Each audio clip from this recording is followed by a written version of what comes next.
Bacolod City Health Office ginarekomenda ang regular nga pagpatigayon sa disinfection sa mga bulutuan kag opisina bangod sa pagdamo sa mga nagatrangkaso. Yari ang balita. Nagpatigayon sa disinfection ang Apolinario Mabini Elementary School sa Bacolod City. Inibase man sa rekomendasyon sa school nurse sa pagdamo sa mga estudyante nga nagbatsyag sang flu-like symptoms. Suspendido ang klase subong adlaw. Our classes for tomorrow will depend on the suggestion man sang disinfection team.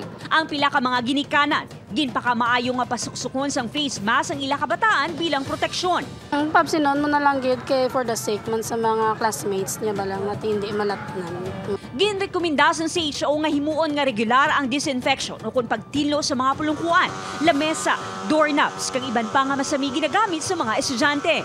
So in our offices and schools, it is just mandatory na we do clean and also disinfect. Kang pwede gina naton maubra every time or every after sa aton nga classes or office hours. Nagpasalig man ang LGU nga ginatutukan ang ikaayong lawas sa mga kabataan agon mapaiway ang sakit.